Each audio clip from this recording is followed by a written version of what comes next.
Manchester, home to one of the world's most famous football teams.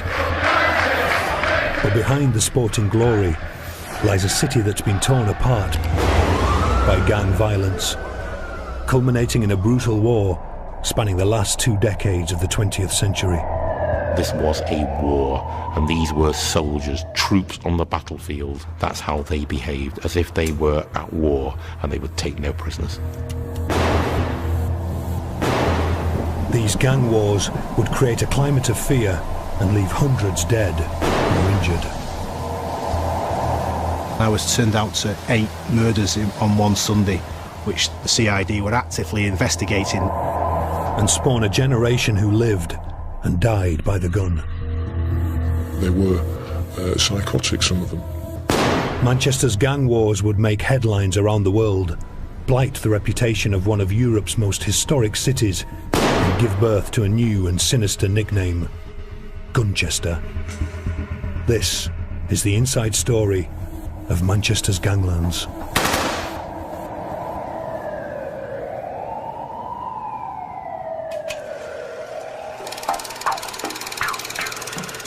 Manchester's earliest gangs, like the city itself, were forged in Britain's Industrial Revolution. By the 19th century, the cotton trade was operating on a vast industrial scale. The city, over 300 kilometres north of London, became Cottonopolis, the most important textile trading centre in the world. But not everyone benefited from these boom times. You had the very wealthy manufacturing barons and an extremely wealthy sort of city centre with top quality stores and impressive public buildings. But this was surrounded really by a sea of squalor and very poor housing. In the 1870s, chronic overcrowding and poverty helped foster a culture of street fighting gangs known as scuttlers.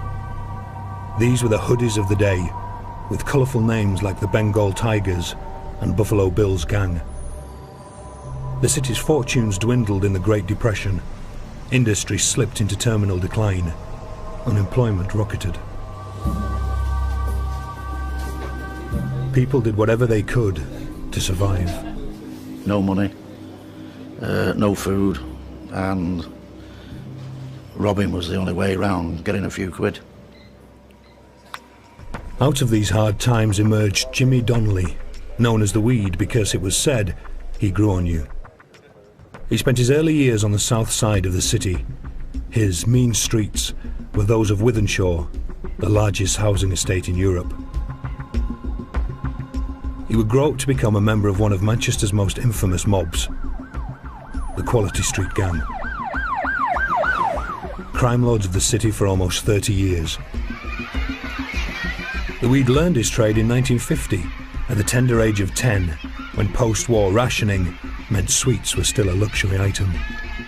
I robbed a place called Brooks's Biscuits, and I went through the roof and rolled boxes and boxes of black chocolate off the roof, trying to earn a few quid, selling it at school. I put the whole school in hospital, but they all had the runs. Jimmy then turned his hand from chocolate to meat and fish when he started work as a delivery boy in the city's largest market, Smithfield. He was 15 and earning a wage, but already set on a career in crime.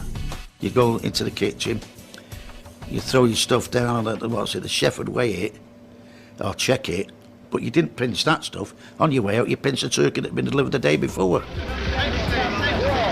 Here is the wholesale fish market, and which had 5 gates where all the wholesalers used to sell the fish. I actually worked across the road there in the retail market. Number 3 gate was there, and my great friend Jimmy Swords worked in there. At Smithfield, he found a fighting partner, delivery boy by day, street fighter by night. Jimmy Swords. While getting to know Jimmy, there was the odd occasion where I had a little pop at him. and I come unstuck.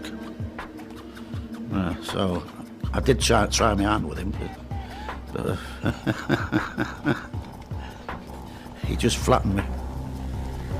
This was the era of teddy boys, gangs of sharp-suited youths who fought with bike chains and cutthroat razors.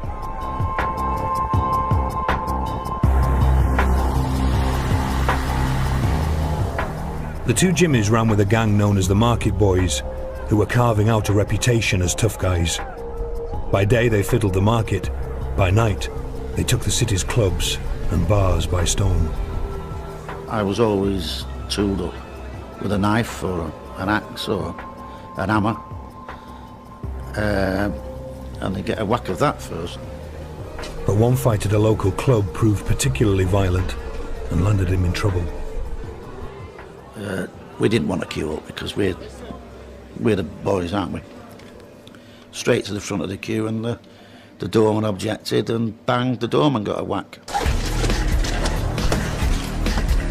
The fellow had his nose bit off. Jimmy claims he wasn't the nosebiter, but his involvement in the fight led to a conviction for wounding and common assault. It led to his first stretch in jail, but he was free in less than a year. So the reputation was going up and up and up and up. We really did some damage. We really did, them days. With the reputation came a new moniker, the Quality Street Gang, or QSG, named after a chocolates advert of the time that featured comedy villains. They were a close-knit crew, many from the deprived Ancoats area of inner-city Manchester. They were rarely photographed together, but during a trip to celebrate a shared love of boxing, they were captured on film at Caesar's Palace in Las Vegas. Jimmy the Weed is in his trademark shades. The identity of his associates is such a closely guarded secret that they can't be named, even today.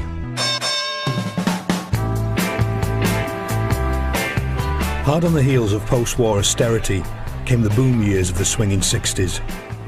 As the money rolled in and skirts rolled up, the lads began to rise through the ranks of the Manchester underworld. In 1961, the government legalised betting shops in an attempt to take gambling off the streets. Ironically, it led to an explosion in the number of casinos. Manchester became an entertainment capital, its vibrant club scene full of roulette wheels and gambling tables.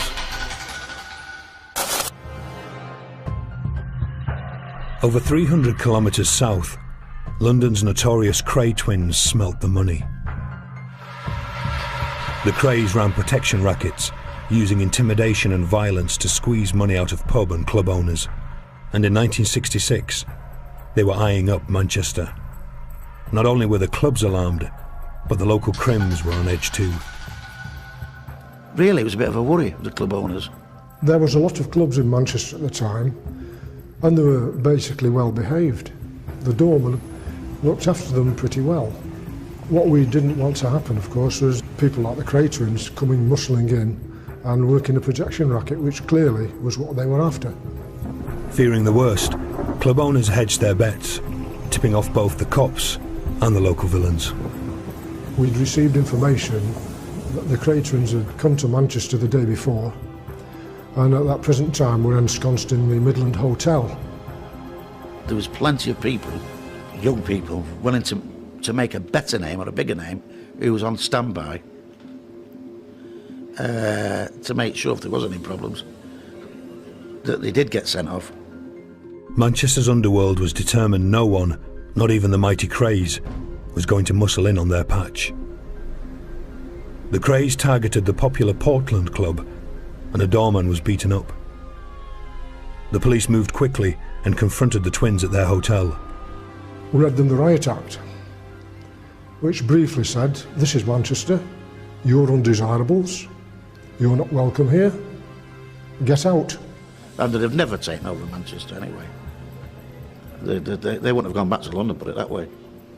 They'd have never got back. Only in a coffin. Well, they wouldn't have got back in that. Spent money on a coffin. Maybe a spade. An unlikely combination of cops and criminals had scuppered any chance the Crays had of making an assault on the Manchester underworld. Instead, the craze returned to London, where they would wreak havoc for the next 2 years. The 1970s had arrived. Fashion went flared, and Manchester danced to its own version of Tamla Motown, Northern Soul. Jimmy now had a wife and kids, while his other family, the QSG, had become faces in the city, men you didn't mess with. They had moved into boxing, property, and the car trade. Jimmy bought nightclubs and a scrapyard where he handled the occasional stolen car part. Violence was a way of life. Lots and lots and lots of things happened here. A few people was carried in here and carried out. And notably one man who threatened me and asked me for £2,000. We threw him in one of the cars and got the crane round and dropped the weights on it and squashed it within about an inch of him. Dragging him out, he never came back and he never asked for his £2,000 again. The QSG were a tight bunch. Secrecy and the threat of reprisals for loose talk hampered all efforts to bring its members to court. Police investigations were not helped by allegations of corruption within their own ranks. There's no doubt at all that the Quality Street Gang, like other groups of that era in other cities, were receiving tip-offs from the police or from certain corrupt police officers. Allegations of corruption went as high as Manchester's Deputy Chief Constable, John Stalker, who was accused of having links to the QSG. Stalker cleared his name and was fully exonerated of any misconduct. While it's undeniable that the QSG received the occasional police tip-off, Jimmy denies they ever had a top cop on the payroll. No policemen's on the firm. We did get snippets of different things and what have you. Naturally, everybody does.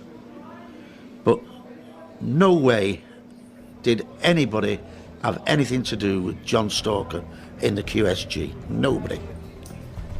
But for the QSG, the Stalker investigation had placed an unwanted spotlight on their activities.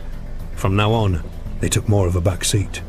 Well, they certainly were very crafty and cunning. They realised that getting into trouble with the police was not the way forward. It was better for other people to do their dirty work for them. They were really criminal managers. But Jimmy was still on the front line. I mean, you'd have to get your hands dirty. If you've got £1 million worth of gold, it's got to come to you eventually, hasn't it? I mean, what's the point of being there? So, you might set it up, you might direct operations, and at the end of the day, you'd get your whack or you'd get the lot of it, and then you'd pay whoever. Handling stolen goods proved to be lucrative for Jimmy, and he didn't care who he sold them to. In the mid-1980s, Britain was still embroiled in a bloody civil war between Northern Ireland's nationalist and unionist communities. When stolen guns came his way, the Weed had no qualms about selling them onto the paramilitaries. It was money.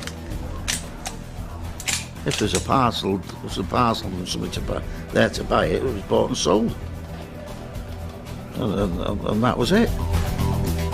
In Manchester, the QSG took on an almost mythical status that survives to this day. For the cops, getting charges to stick against the QSG proved almost impossible, and no serious prosecutions were ever brought against them.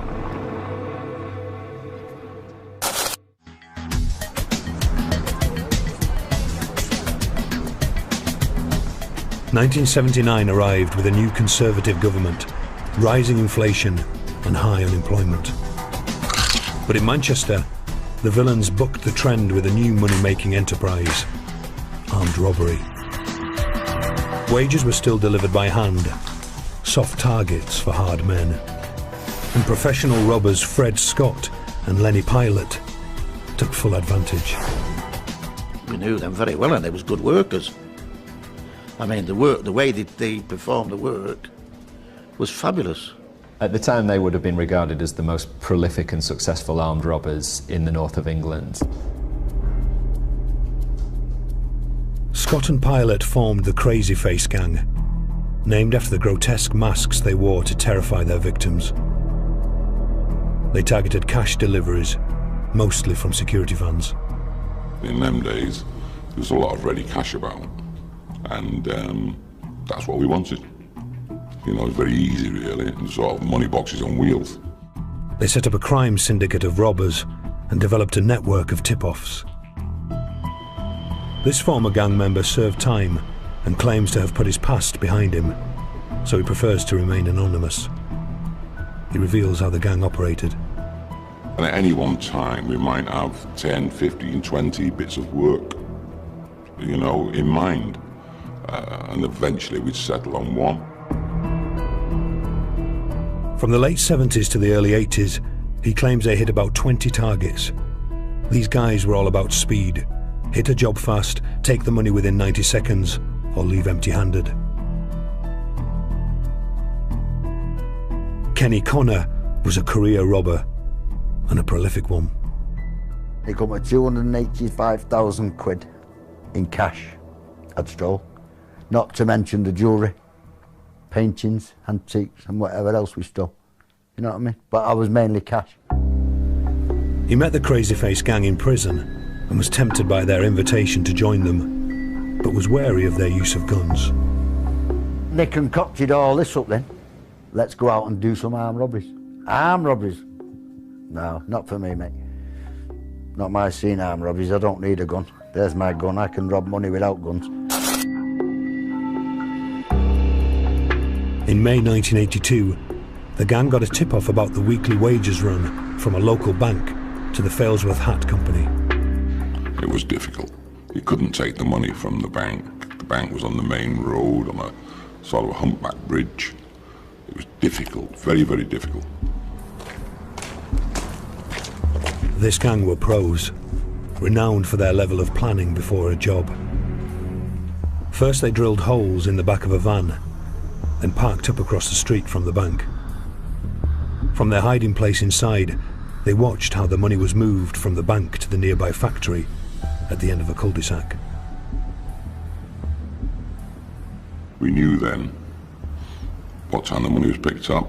It was actually chained to the man's hand when he left the bank, but unchained when he put it in the boot of his car. We couldn't touch it near the bank, we couldn't go near it. So we decided the best place to take it is just before they actually get to the company, as they're in this cul-de-sac. Assured of success, Kenny Connor agreed to join the team. Well, they'd done their own work on it, hadn't they? They'd done their own work, see what happens, Failsworth Hat Company. And the reason they wanted to do that is, like I said, it was simple. On Friday, June the 4th, the Hat Company wages were collected as usual, but this time, the Crazy Face gang, kitted out with masks and shotguns, was lying in wait. Pilot and Scott are in this street in the van, all right? As the Failsworth Hat blokes come, they turn in this street here, Pilot and Scott start up, tear around this corner, smack into them, bang. Scott and Pilot rammed the car containing the money. Scott gets out this side with one gun. He's got them. Pilot gets out this side, runs to the transit, gets hold of him. With the driver dazed, the gang grabbed the cash.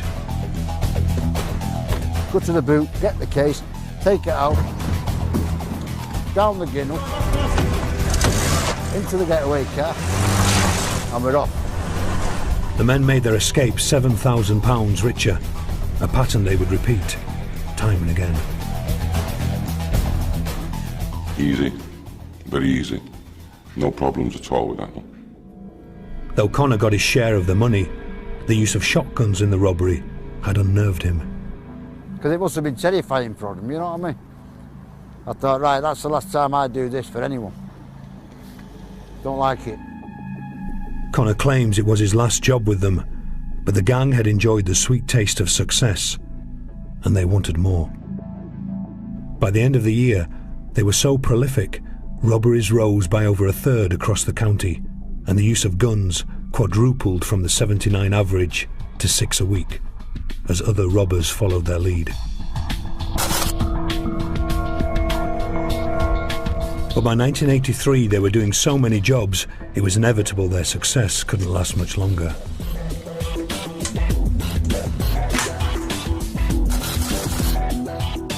Thursday, March the 24th, was another wages delivery, this time to the Walls meat factory. Up to £100,000 was for the taking from a security van, or so the gang had hoped. Pilot and 2 other gang members took up position in the factory's goods yard. Gang leader Fred Scott donned a disguise and wandered into the factory's reception.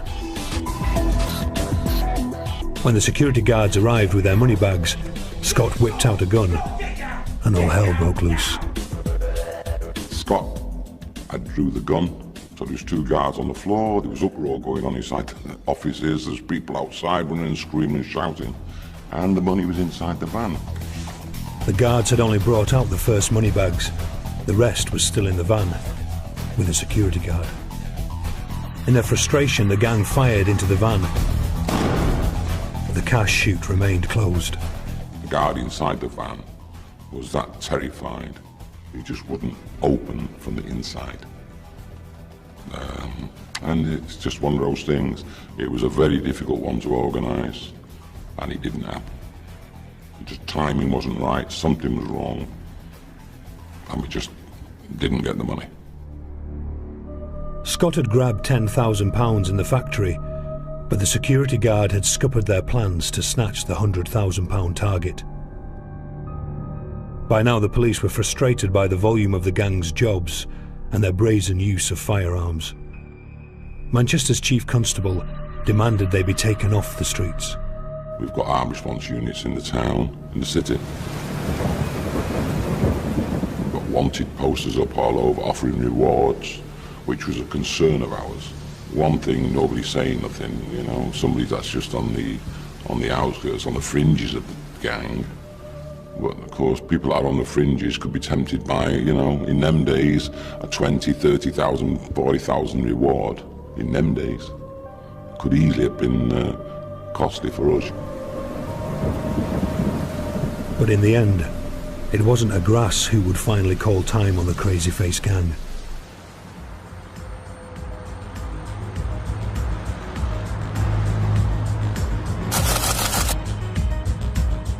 The gang robbed a post office in Moston, north of the city. They escaped with £6,000 in a stolen car, but as they switched to their own cars, they were spotted. The registration numbers led police straight to Scott and Pilot. That was the start. That's how the police was onto them then. Scott and Pilot were charged with the robbery, and now events took a dramatic turn for the pair.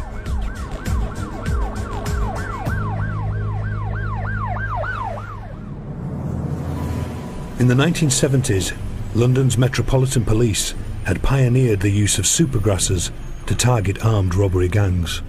There hadn't really been an equivalent in Manchester because Manchester hadn't had the same problem at that time with armed robbery, but in the 70s it developed it. Then the Crazy Face gang came along. Now an ambitious young officer, Henry Exton, put a plan into action, even more devious than the robbers. Before the trial, Exton made contact with Pilot, and the two met in a pub. I think Pilot was just jogging him along to see if he could learn something. That's all. Nothing else. Unknown to Pilot, the meeting was secretly recorded. Months later, Scott and Pilot were sentenced to 10 years for the post office job, but police still had to prove they did the other jobs too. Exton played his next card. He visited Pilot in Manchester's Strange Ways jail, and this time asked Pilot to turn supergrass and confess to all the gang's crimes. There was never any chance in the world that any pilot was ever going to talk to the police. Never. And the same with Fred Scott. Fred Scott didn't even talk to himself, never talked to anybody else. You couldn't get near Fred Scott. So no, there was no chance. No chance. He had to be something very, very clever, very good to get them two to talk.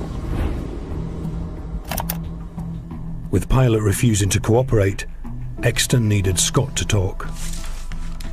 He produced the secret recording. Exton offered him the deal and played him a tape.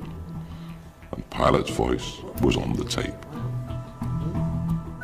Scott He was prepared to believe that his partner in crime was talking behind his back to the police, which was enough for him to do a deal with Dexter. It was all a very, very clever ploy, and they managed to turn Fred Scott into a supergrass. Believing his partner had already coughed to the cops, Scott named the whole gang and confessed to the robberies.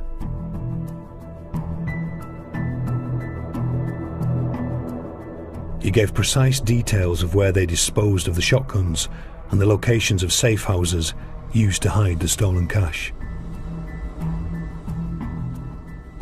It was almost unprecedented in this area. At that stage, nobody of that rank, if you like, really, in terms of criminality, had turned state's evidence and gone against his colleagues. In dawn raids across the northwest, police rounded up the gang. Manchester's underworld was turned upside down. It felt horrible to feel like a man like Fred, you know, real stand-up, staunch man, had done this. It was unheard of at the time in Manchester. Nobody had heard of the word supergrass. Nobody knew what it meant. Other gang members followed Scott's lead and named Pilot. Facing a minimum of 20 years in jail, Pilot too turned supergrass. He was given 6.5 years for his crimes. 9 gang members were jailed for a total of 55 years. Kenny Connor got 10 years. No feelings whatsoever. You take it with a pinch of salt. What goes around comes around. I'm a criminal, he accepts everything.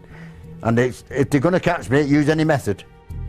Rumours circulated in the press of a £50,000 QSG contract to kill Scott and Pilot. I don't think there was any truth in it, no. Never mind the 50 grand. If somebody had found Scott and Pilot, they'd have done it for nothing and put them away. A whole tier of Manchester gangsters had been taken out. But instead of cleaning up the city's streets, it only ushered in a new generation of dangerous young hoods. A new, younger breed, who the police knew nothing about, suddenly emerged and took their place. That really was the start of the modern gangs of the 1980s. They were just, you know, ruthless criminals who had a laissez-faire attitude to the law and the police, and they operated in an open way and didn't care if they got arrested.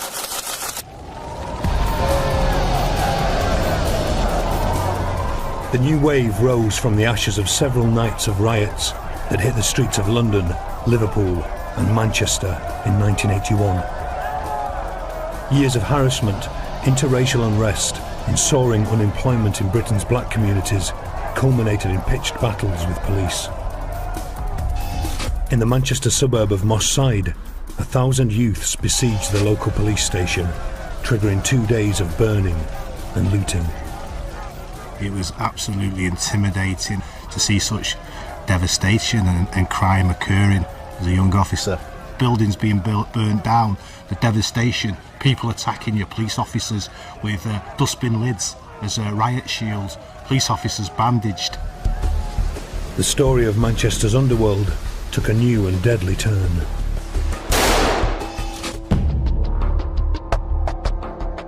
It was about hard drugs, big money, and a brutal battle for control. Even today, the fear of reprisals is so great, gang members past and present won't talk. This is a story only the cops are willing to tell.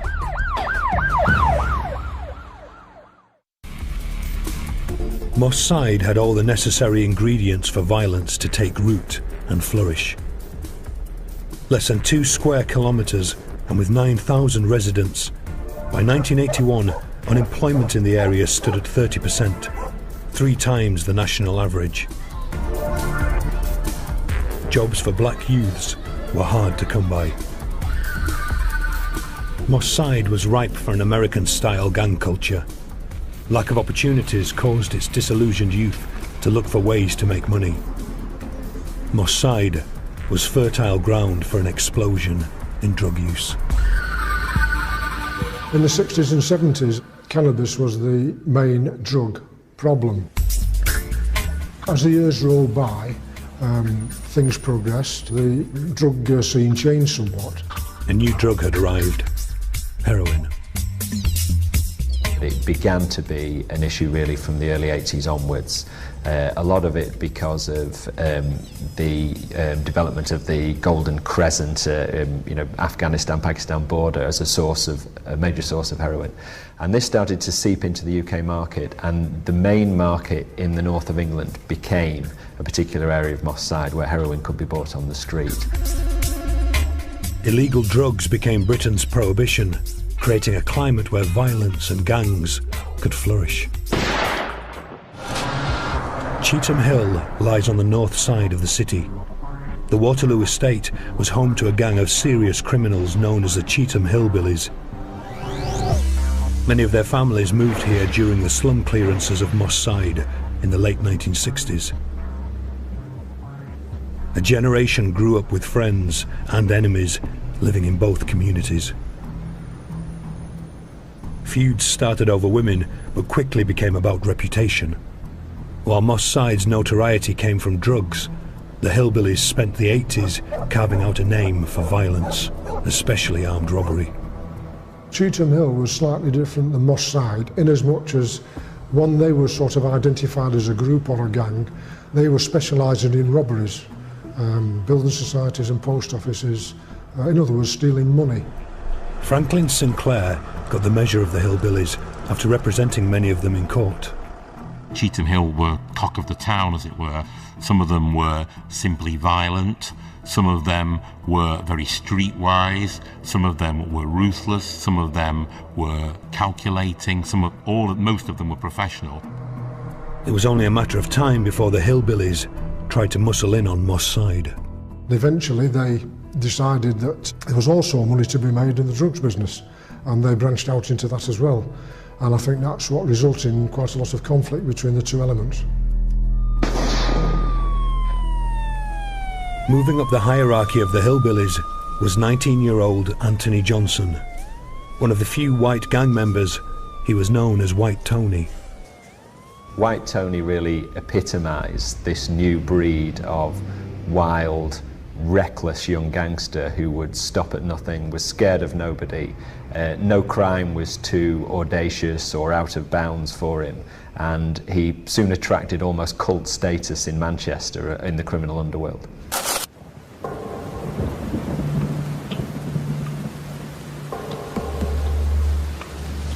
White Tony was about to prove himself.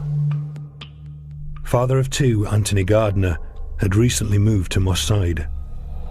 His Christian parents knew little of his new life. He get into trouble with his friends. He follow. As you know, young people mostly follow their friends, and that's what he do. And he get in some little trouble, but not great big trouble. It's believed he'd fallen out with a hillbilly leader over money, and for Gardner, that meant big trouble. On Sunday, January the 10th, Gardner had spent the day at church with his children and parents. When it was 6 o'clock, we get ready to go back to church. And Tony said he wasn't going back that night. And he said, "Goodbye, Mommy, goodbye, Daddy." And then he left.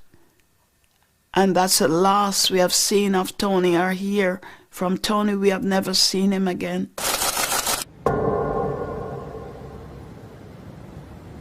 He returned to Moss Side. Later that evening, as he sat in a friend's car, a gunman stepped out of the shadows and shot him dead.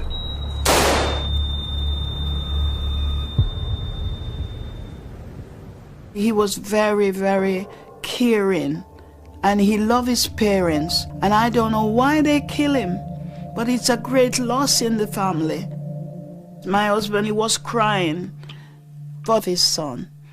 The family have got great grief. His niece and them, they were only young, but they, some of them still remember. No one was arrested for his murder, but Johnson bragged he'd pulled the trigger. And this really, I think, it made Johnson's reputation to the gang, both who he worked for, but also to his rivals. White Tony lived by the gun, and that's why he progressed as quickly as he did, because he was fearless. As White Tony was establishing his reputation, Manchester was changing. July 1988 saw the birth of a cultural revolution in the city's club scene. US import acid house music had arrived, and with it, the potentially lethal dance drug, ecstasy. The city became Manchester. Not since the 1960s had the city been an entertainment capital. Now, clubbers rubbed shoulders with bands like the Happy Mondays and the Stone Roses. Recreational drug users flocked to the Hacienda nightclub, the mecca of dance music. While just 3 kilometers away, heroin addicts were making a pilgrimage of a different sort. Moss Side's shopping precinct had become the Northwest's prime marketplace for heroin. It was quite shocking to see, because it was that blatant. You had people who came and stood on the street, and you reflect and think, how did this establish itself? Which came first, the dealers or the abusers? Police launched a thorough crackdown. They'd learnt lessons from before. First, they targeted the suppliers. In February, as a London train pulled into the city's Piccadilly station, the drugs squad was lying in wait. In a neat sting, they arrested 2 men carrying over 1 kilo of heroin, worth close to £250,000. In November, police hit the dealers. They used video evidence to prosecute 12 men and smashed the lucrative heroin market centred around the shopping precinct. But other criminal elements quickly filled the void, and the heroin market moved deep into the neighbouring Alexandra Park estate. It was a critical turning point. The Moss Siders split into 2 distinct gangs, named after the streets where they lived. They carved up the estate between them. Alexandra Road South into Alexandra Road up to Moss Lane West would be the dividing line. This side of the estate would be known as the Gooch Close Gang. This area here would be what was commonly known as the Doddington Gang territory. The brutal gang and turf war began as the 2 sides battled to control the lucrative drugs trade. This former police officer patrolled the estate as hostilities began. The nature of his detective work means he has to remain anonymous. They took it as an insult, as a slight, if competitors or people from another faction came onto their turf as such. They all had lucrative drug dealing activity within their particular areas, and they wouldn't allow anybody else to impact on their business, because that's how they made their money. And they guarded and defended their area, their geographical area, sometimes with their lives. There's no doubt about that.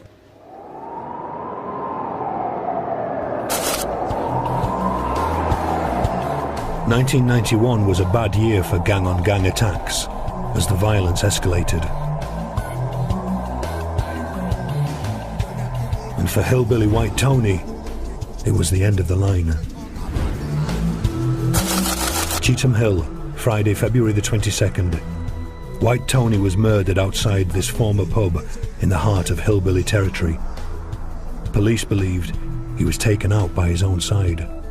These people were jealous of him, jealous of his rise to prominence, and they were unhappy with his arrogant attitude and his cockiness, and the fact that he probably didn't give them any respect at all.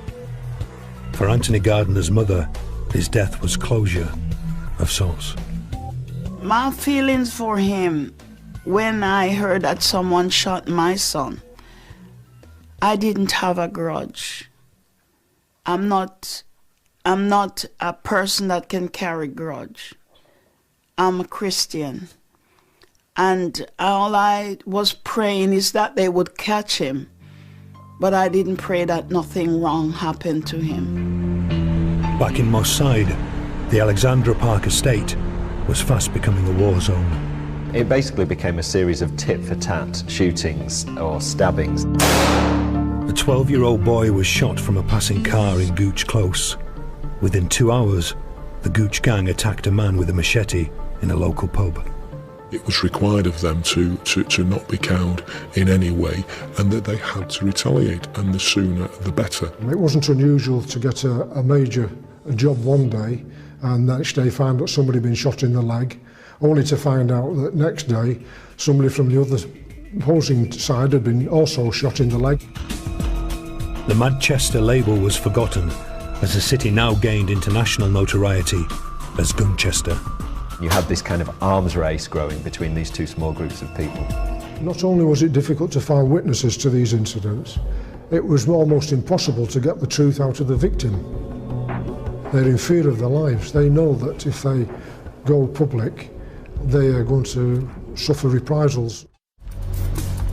By spring 1991, there'd been 13 woundings and 1 attempted murder on the Alexandra Park estate alone. And hostilities now stepped up a gear. During the early hours of Monday, April the 29th, 17-year-old Carl Stapleton left his aunt's house and headed for his home in Gooch territory. He never made it.